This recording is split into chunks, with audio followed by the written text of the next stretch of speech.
¿Qué opinión tienes de Rock 101 y Luis Gerardo Salas?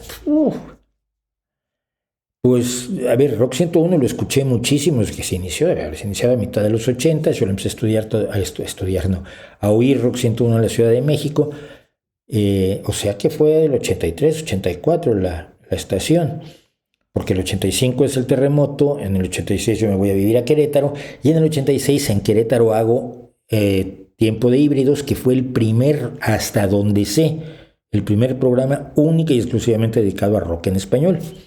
Igual me equivoco y me estoy poniendo una medalla que no me corresponde, pero hasta donde sé, el primero que hizo, vamos a hacer solo rock en español.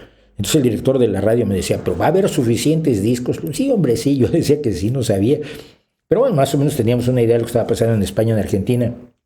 Y en México comenzaba el tema de rock en tu idioma, que, aun pese a que era enormemente comercial, de alguna forma rompió con el tabú que se había armado de la prohibición del rock. La prohibición del rock, que llevó a que todo el rock se desarrollara en los hoyos funkis y que no pudiera haber conciertos en México durante muchísimo tiempo porque el rock era el mal. Y uno de los que decía, por cierto, que el rock era el mal era el cardenal. Y el cardenal, ¿quién era el cardenal? No me acuerdo cómo se llamaba. Y los obispos y los arzobispos, todo el mundo decía que bueno, el rock era el mal, la muerte, la depravación, sexo, violencia, desprecio de los valores, falta de respeto a los adultos y todas esas cosas que se dicen, de todas las cosas que no les gustan a los famas.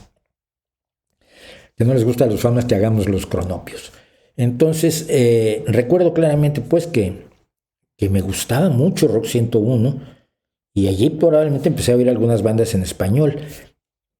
Pero ya no supe qué pasó con él. Supongo que, bueno, cuando regresé a México lo seguí oyendo y Luis Gerardo Salas me pareció siempre un tipo que realmente había hecho muchísimo por el rock, pero tampoco tengo una opinión muy desarrollada al respecto.